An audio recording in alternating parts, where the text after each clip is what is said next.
Salut à tous. Aujourd'hui, nous sommes invités au centre de conception de Caperlan à Cestas pour leur inauguration. Ils ont des nouveaux locaux. On en a profité pour caler des interviews avec des ingénieurs, des chefs produits, toutes les équipes de Caperlan pour qu'on puisse parler un petit peu plus de produits avec eux. Et là, vous allez me suivre, on va aller retrouver Thomas. Thomas, il est chef produit sur la carpe, sur Caperlan Carp Fishing, et on va discuter un petit peu plus de son métier. Allez, venez voir. Il nous attend, il est là-bas.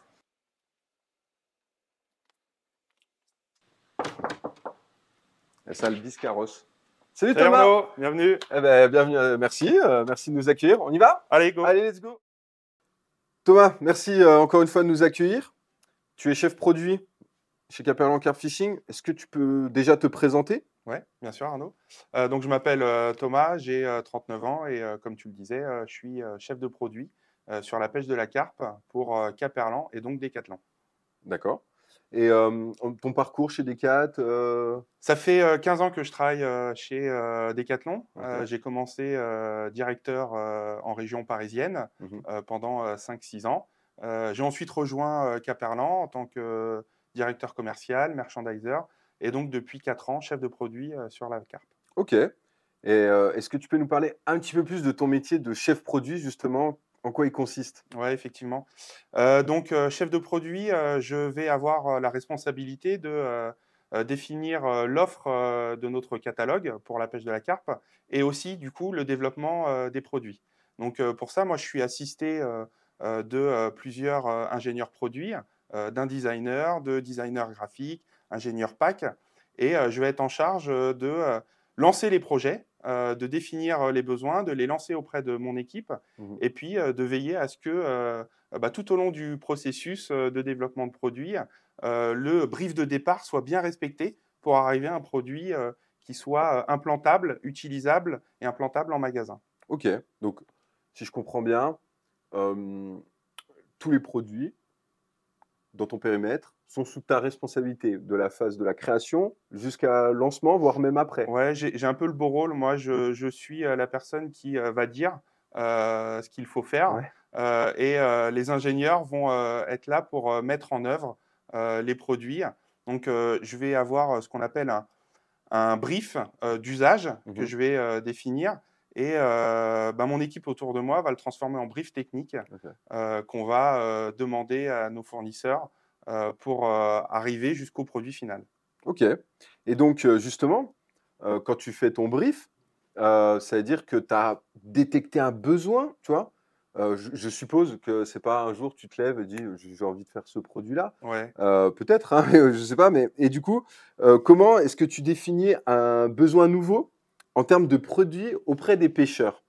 Alors, le piège, c'est effectivement ce que tu disais, c'est de faire de l'égo-conception. Ouais. Je fais un produit pour moi. Et moi, mon travail, il ne concerne pas du tout ce point-là. Le gros du travail, et ce qui est un peu mon fil rouge, mon quotidien tout au long de l'année, c'est de pouvoir être en alerte, en veille sur ce qui se passe sur le marché de la carpe. Euh, le besoin, moi, je vais du coup devoir le déceler au travers de deux aspects.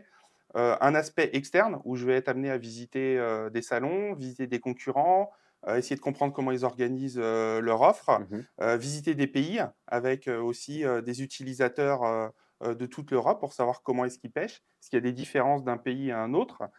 Et aussi, je vais avoir un regard sur l'interne au travers de notre offre qu'on a. Est-ce qu'il y a des besoins qui sont manquants? Est-ce qu'on a des produits dont on ne couvre pas l'usage et qu'on nous demande dans notre offre? Et puis, il y a aussi quels sont les avis qu'on peut avoir sur nos produits. On a la possibilité de récolter des avis sur les fiches articles de nos produits Et sur et, Fish and Test aussi? et sur Fish and Test. Et du coup, je passe beaucoup de temps à répondre, à lire, à m'inspirer, à Mmh. m'imprégner des remontées qu'on nous fait. Ah, ce produit-là, il est top pour cette raison-là. Ce produit-là, il est top, mais j'aimerais avoir ça. Mmh. Et on a la capacité, du coup, de pouvoir se le noter et de s'imaginer l'offre encore, l'évolution de l'offre actuelle vers une offre future. OK. OK. Oui, voilà, donc c'est vraiment, comme tu disais, ne pas faire de l'égo-conception. Tu étais pêcheur de carpe, Oui, je suis carpiste passionné. Ouais. et du coup, voilà, c'est toujours compliqué entre, quel est mon besoin? Est-ce que mon besoin, il s'adapte au marché? Et du coup, tu prends vraiment tout ce qui se passe sur le marché, c'est ça? Exactement. Et après, tu mets à la sauce, Et après, moi, je vais devoir organiser auprès de l'équipe à quel moment, quels sont les produits prioritaires qu'on doit faire, Mhm. quels sont ceux qui répondent aussi au business model de Decathlon, ou en tout cas le fait que ça soit plutôt mass market comme produit, ce qu'on distribue dans plusieurs magasins. Mhm. Et puis ensuite, je vais garantir avec mon équipe le développement de ces produits. Ok, super. Et donc, justement, à partir du moment où tu as l'étape, l'idée d'une conception et la mise en marché du produit, pareil, je pense pas que ça se fait en une semaine. Non, Tu peux nous en dire un petit peu plus, toutes les étapes, tu peux nous les expliquer? ouais. J'aimerais bien que ça se fasse en une semaine, mais il y a pas mal de travail. En moyenne, c'est à peu près, selon la difficulté du projet, c'est entre 1 an et demi et 2 ans. Ok, Si on part sur une base de 2 ans, on va avoir 1 an et demi de développement de produits et puis 6 mois de production. ok. Et là-dessus, j'en parlerai pas, c'est pas le cœur de mon métier. Sur les 1 an et demi de développement de produits, la première étape, c'est, on en a parlé, bon, il y a mon travail en amont de détection du besoin. Et la première étape dans un lancement de projet, ça va être justement de présenter ces projets-là à l'équipe Mhm. et de réussir aussi à les convaincre de me suivre sur le renouvellement ou la reconception d'un produit. C'est tous des pratiquants passionnés. Donc déjà, j'ai un premier retour de mon équipe sur les projets que je veux mener au travers de ces lancements. Ensuite, comme j'en parlais tout à l'heure, au travers du lancement, moi j'ai un cahier des charges d'usage que je leur fournis. Par exemple, ingénieurs et designers vont le transformer en cahier des charges techniques, c'est-à-dire un dessin avec des données plus techniques Mhm. de poids, de dimensionnement, de taille. Et ils vont le fournir au fournisseur qui va nous envoyer des premiers protos, ce qu'on appelle des fois des monstres. On va devoir débriefer ces prototypes. Est-ce qu'ils correspondent à ce qu'on a demandé? Est-ce Mhm. qu'ils commencent déjà à fonctionner? Est-ce qu'on a des modifications à apporter? Et donc là, on rentre dans un cycle de va-et-vient où on va débriefer ces protos, redemander un nouveau proto, le recevoir, le redébriefer. Et on va petit à petit aussi intégrer les tests qu'on peut faire. Donc Ok. là, c'est une très grosse partie de notre métier, c'est celle qui prend le plus de temps. Quand on arrive à un prototype qui nous semble fonctionnel en usage, on va le tester en labo et sur le terrain. Mhm. Donc en labo, c'est la responsabilité des ingénieurs qui vont faire des tests. Par exemple, sur un fil, un test de résistance, un test d'abrasion. On a Mhm. des machines pour ça. Et puis sur le terrain, on a une équipe d'ambassadeurs, et ça c'est ma responsabilité, de pouvoir leur fournir et de récolter leur feedback. En Ok. fonction de ça, on sait si le produit il va convenir à ce qu'on avait écrit dès le départ ou si on doit encore apporter et l'améliorer, apporter des modifications. Et vous faites toujours un peu le pendant qu'on fait aussi nous chez Scientest quand on teste des produits de manière scientifique, entre les données scientifiques, d'une part, et les données usage terrain, qui des fois ne sont pas forcément corrélées, je suppose. Oui, ouais. Et nous, ça, c'est ce que nous, on ressort des fois de nos tests. Ouais, ça nous permet de réagir. Donc, par exemple, on est en train de développer une nouvelle gamme de fils que vous découvrirez en 2023. Mhm. On a eu la capacité de benchmarker le marché et déjà d'avoir des données labo et scientifiques sur tous les fils du marché, Mhm. sur certaines caractéristiques. On a pu positionner le prototype qu'on avait reçu en fonction de ça et de savoir si ça correspondait à ce qu'on désirait, ce qu'on voulait. Et ensuite, quand on le met entre les mains de nos utilisateurs, on a la capacité de rebondir sur leurs avis ou quand ils nous posent des questions, de rebondir à travers ces données labo qu'on a Mhm. pu avoir. Ah, j'ai senti que l'élasticité était trop importante ou trop faible. OK, est-ce que tu as un fil référent que tu as déjà utilisé qui te semble très bon sur cette donnée-là? Et puis nous, on peut se situer et se comparer et puis poursuivre le développement. C'est ça. Donc on fait toujours du lien entre effectivement le terrain et le labo. Mhm. Le terrain, partie très compliquée hein, pendant ces heures de travail, d'aller pêcher pour tester du matériel, c'est jamais facile. Oui, Voilà. alors on a des plages, nous on s'organise effectivement pour aller Ouais. pêcher et pouvoir tester nos produits directement. Et puis c'est aussi pour ça que j'ai une équipe D'ambassade d'ambassadeurs. répartis partout. C'est principalement des personnes que vous retrouvez en magasin, Mhm. que vous retrouvez dans les extrêmes sessions, dans des vidéos, et qui participent aussi au développement des produits et qui passent beaucoup de temps, plus de temps que moi en tout cas, au bord de l'eau. Ok, on va parler maintenant un petit peu plus justement des produits là. Tu nous as vraiment très très bien expliqué ton métier, voilà, qui regroupe, voilà, qui englobe aussi tous les autres métiers pratiquement présents, quoi, parce que Ouais. tu fais le lien, la passerelle, etc. Et donc, je pense qu'il n'y a pas mieux que toi pour nous parler des différentes gammes de produits chez Caperlan Carp Fishing. Ouais. Tu peux nous en parler, nous dire pour quel pêcheur s'oriente-t-elle, voilà, qu'on puisse en savoir un peu Yes. plus. Alors effectivement, nous on est organisé sur 3 niveaux de gamme. Mhm, Ce qu'on retrouve sur les produits, le niveau 100, le niveau 500 et le niveau 900. Alors pour t'expliquer un petit peu plus, ça correspond à une fréquence d'utilisation.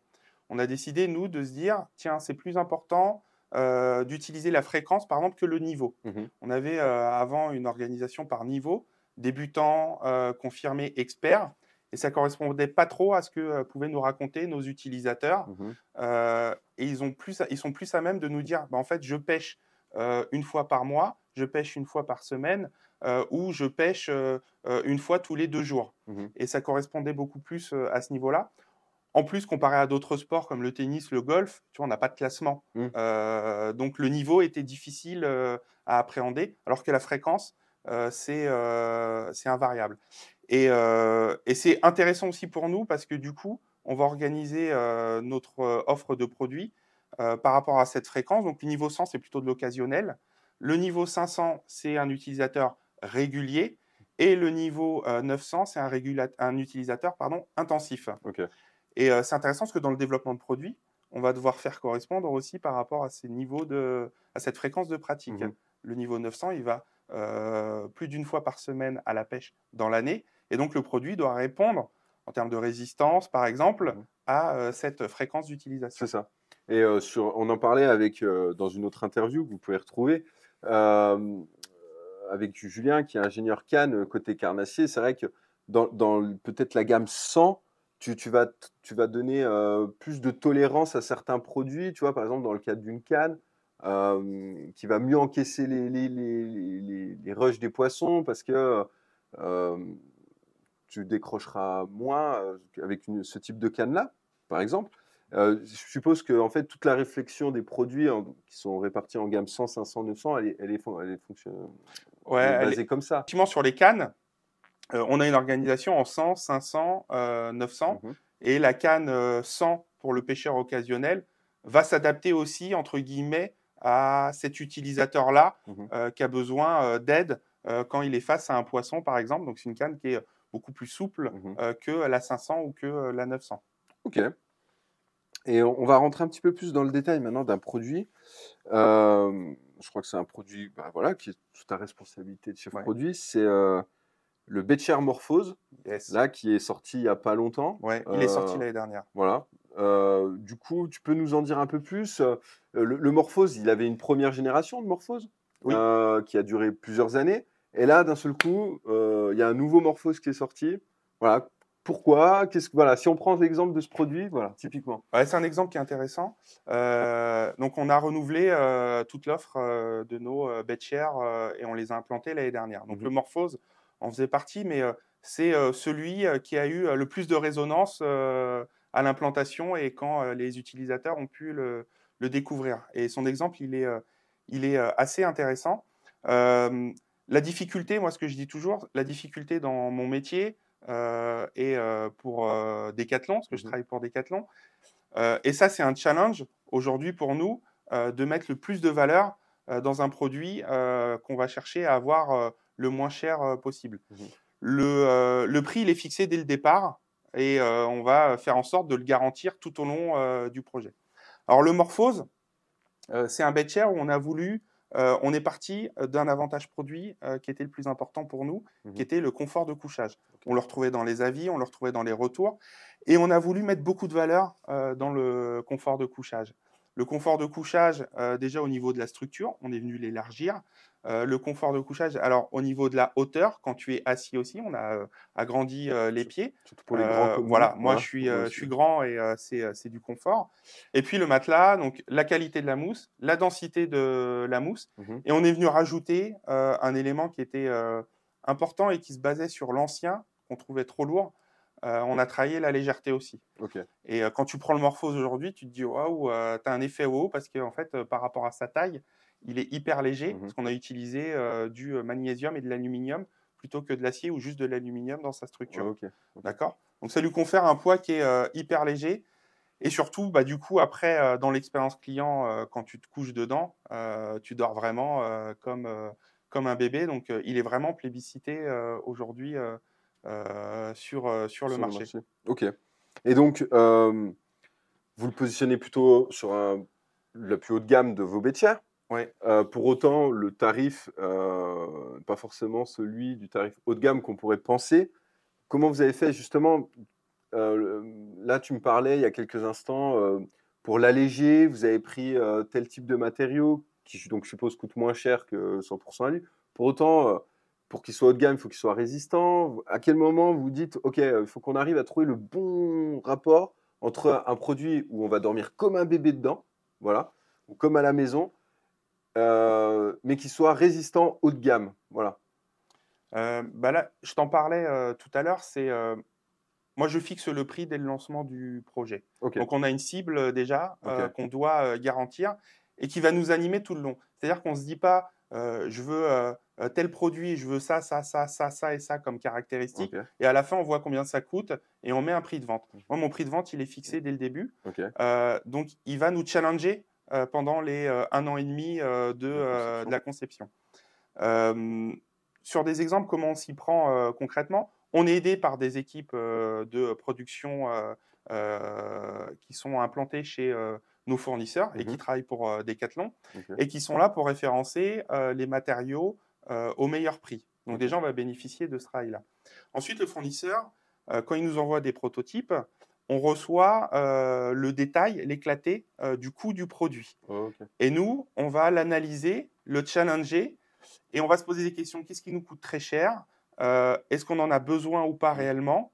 Et qu'est-ce qu'on pourrait mettre à la place? Mhm. Donc sur le Morphose que tu as eu ici, on a eu aussi des renoncements au cours du projet. C'est ce compromis qu'on peut trouver entre les renoncements qui nous semblent pas prioritaires ou superflus Mhm. et vraiment ce qui va nous permettre de nous concentrer sur le confort de couchage et qui va apporter une expérience dingue à l'utilisateur et sur lequel on ne veut pas renoncer. Je comprends. Donc on fait ce travail d'analyse de coûts Mhm. sur tout le produit pour pouvoir jongler et s'adapter et avoir le produit au meilleur prix. OK. Eh ben, c'est super, on comprend mieux. Hem, un autre produit qui a plutôt fait du bruit à sa sortie, le Social Biwi. Ouais.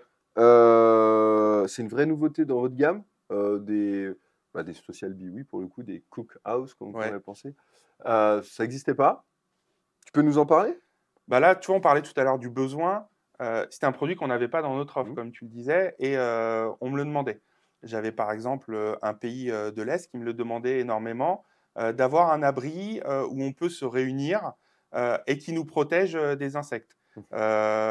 C'est des pays où il y a le Danube qui passe et il y a beaucoup de moustiques, c'était un besoin qui était très fort. Donc depuis très longtemps, on l'avait inscrit dans nos projets, et donc il est sorti l'année dernière. En deux tailles, il y a un modèle L et un modèle XL Excellent. qui est uniquement disponible sur le web pour celui-ci.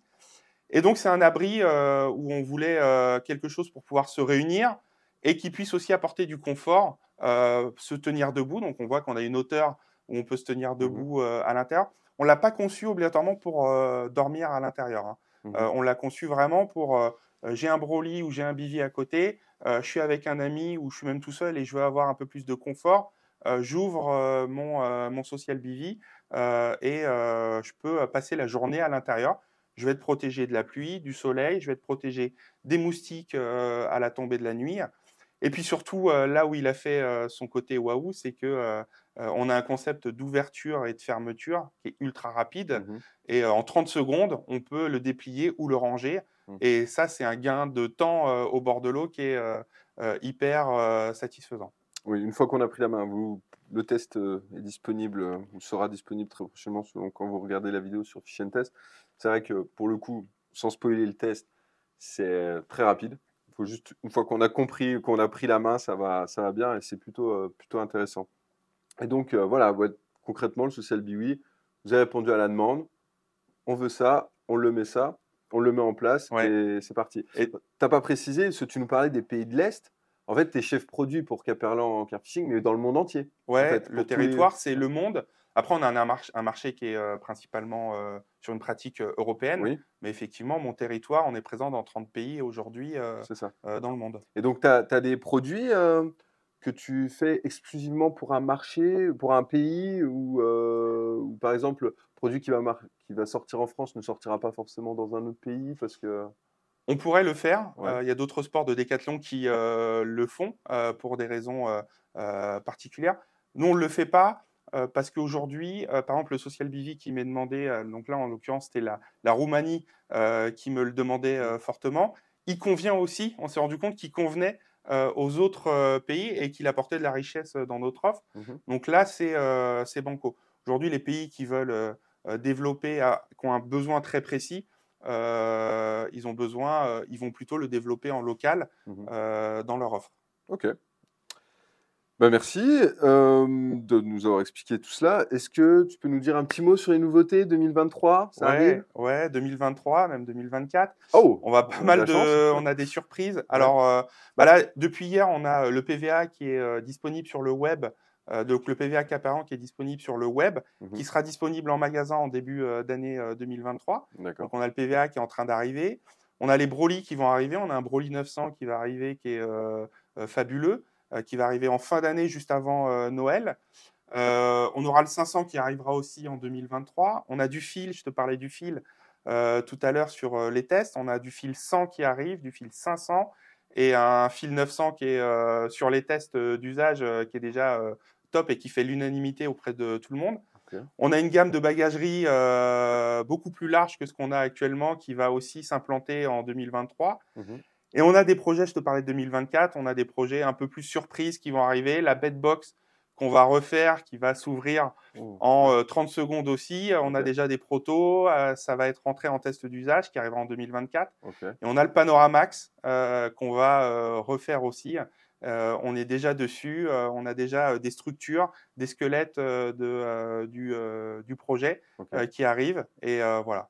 Eh ben, merci pour ces petites informations indiscrètes Avec plaisir. en avant-première. Nous, on a hâte de tester toutes ces nouveautés. Là, le fameux fil 900, ben, on a les machines, donc on verra s'il répond à Ouais. toutes ces promesses. On pourra comparer nos tests On aussi. pourra comparer nos tests sans problème. Thomas, je te remercie. Je te souhaite une très bonne continuation. On se dit à très vite. Ouais, Et super. À nous, très on va vite. continuer à visiter le centre de conception pour cette journée d'inauguration. Bonne journée alors. Merci Thomas. Ciao. Ciao.